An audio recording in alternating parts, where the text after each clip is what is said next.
A missed shot attempt, bro, is better than a shot clock violation. If God give you the ball right now, is you gonna hoop? Is you gonna hoop and go get a bucket, or is you gonna sit in the corner and hold that motherfucker till the whole shot clock run out? What you gonna do? Like, all right, bro. With opportunities and whatnot, bro. When it comes to that, you have to be confident. You have to be confident, stand firm on your beliefs and on what you want to accomplish for yourself. When them opportunities come knocking out your door, nigga, it shouldn't be no, oh, hold on, wait a minute. Nah. Go open that motherfucker as soon as you hear that. Open that motherfucker immediately. It don't matter what the opportunity may be. It don't matter how small or big the opportunity gonna be. Those small opportunities, bro, is being placed in your path so you can have that big breakthrough that you've been wanting and hoping and praying for. Like, you have to take that chance whenever you do have it. Like, opportunities don't come twice. Opportunities not gonna come twice. They don't knock twice. Is that one and done. The biggest mistake a lot of people make is hesitating when life gives them the chance. So why should you sit there and wait? Why should you hesitate? Like, only reason people sit there, overthink, doubt themselves, and you talk yourself out of what was truly meant for you. Which is why a lot of people end up missing out on whatever opportunity it is that they want to have for themselves. They talk themselves out of it every time. I'm not ready yet. I don't have this yet. I'm not in the right position. I'm not in the right mindset. I'm not in the right space. The opportunity came to your door for a reason. It's up to you on what you want to do with it. Like, there's many people in the world, whether they be professional athletes or whatever the case may be. There's one I can think of off the dome, bro, is Carmelo. Carmelo Anthony, he wasn't always in the best environment and things like that, but he was given some good opportunities to actually sit there and flourish and, turn into the player that he ended up becoming.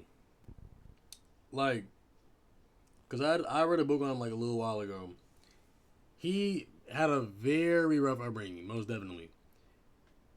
A lot of, like, brothers and whatnot passed and whatnot while he was growing up and shit, hooping or whatever.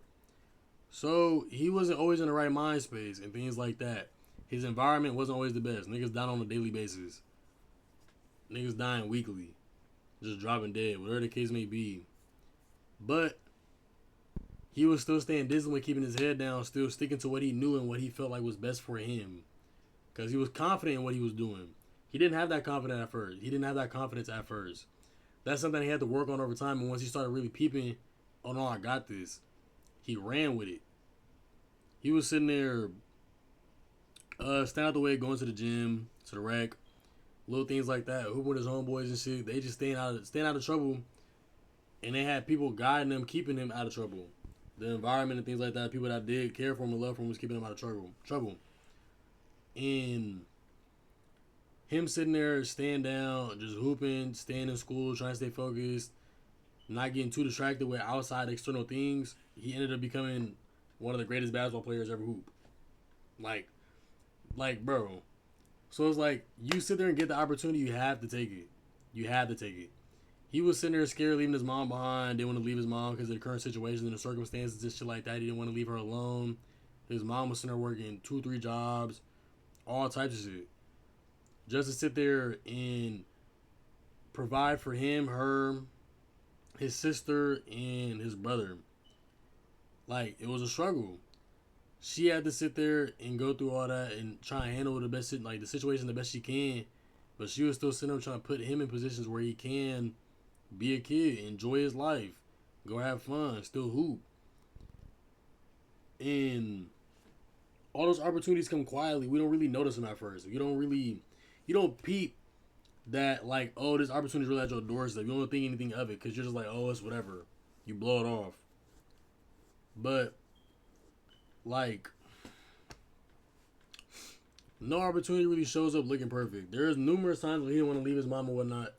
That was just not perfect situation. He had to leave his mom. He had to go out of state dinner, like, it was like 8 hours from where the fuck they stayed at. When he ended up leaving and going to Syracuse, His brother died back home. Somebody that he looked up to died as soon as he left. But he had to sit there and stick to his path and try and stay focused.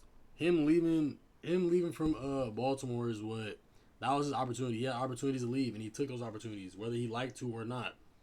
And that's because his environment, the people that he had around him, his circle, was pushing him to do so because they knew what would come of that environment if he stayed there. But like things, they show up in small chances, new paths, unfamiliar situations that we are scared of and trying to avoid, and moments that require courage, a conversation, an idea, a connection, a moment that feels different. That's how opportunity truly knocks quietly. If you're too distracted, too doubtful, too scared, you'll miss it.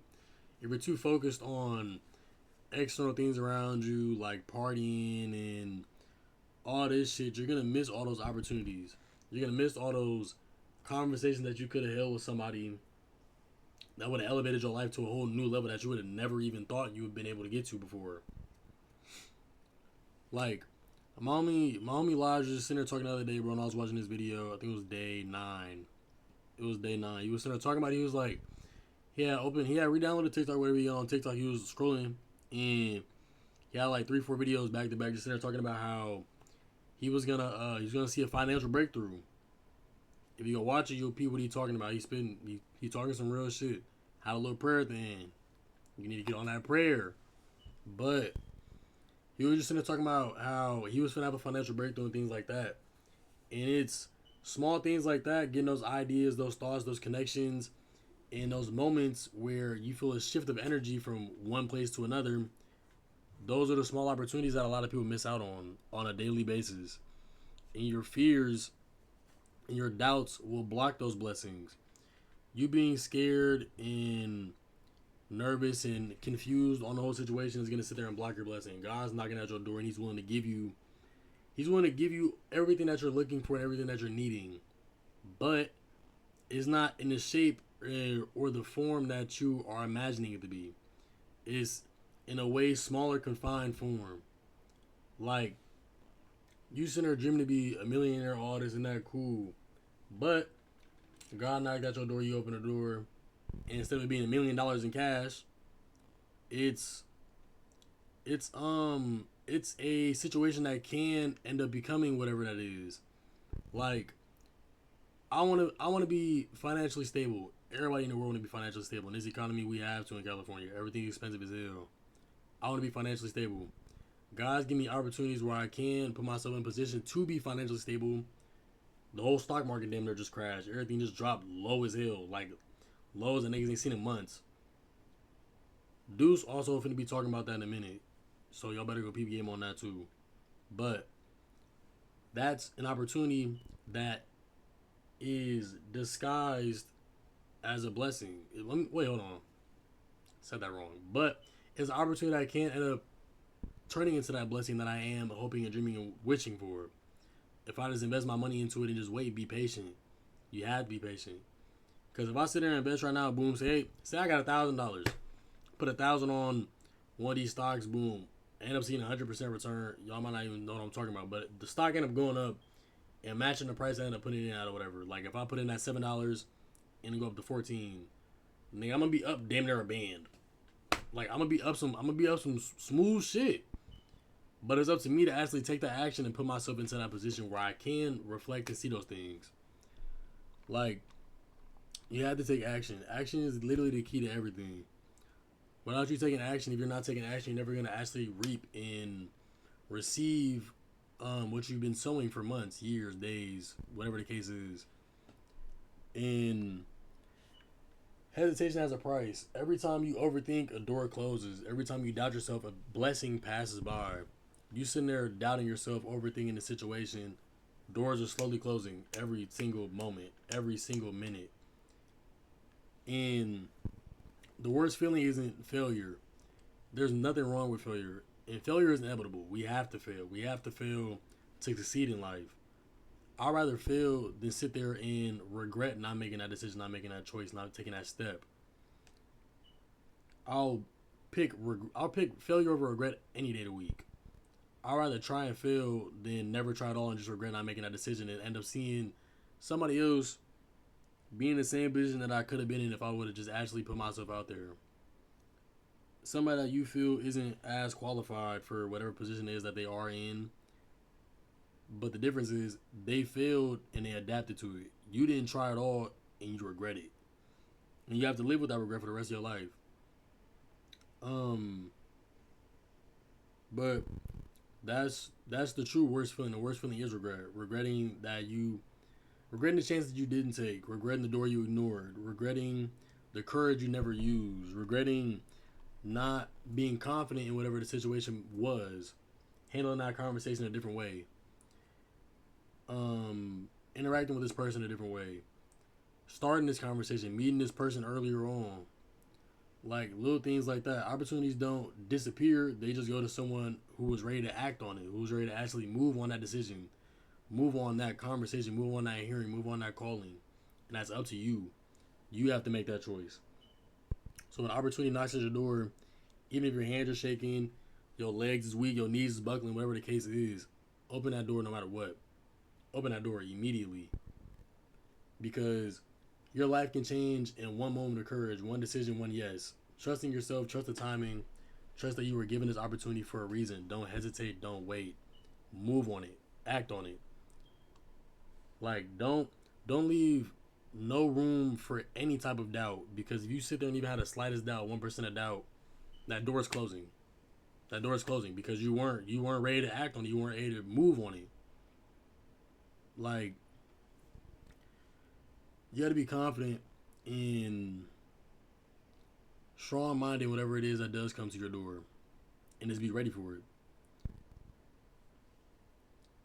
If the video helped you in any way, like the video, share it to somebody that you feel like may need to hear it.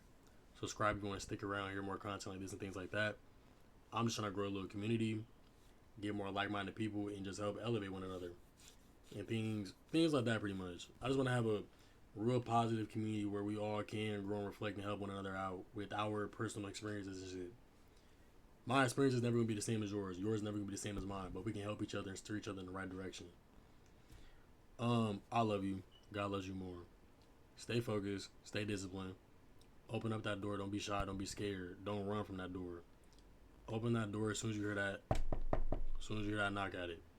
Chase after it. Go after it. Don't be shy. Don't be scared. Hold those conversations. Meet those people that you never thought you would have met. Just put yourself out there in that position where you can do so.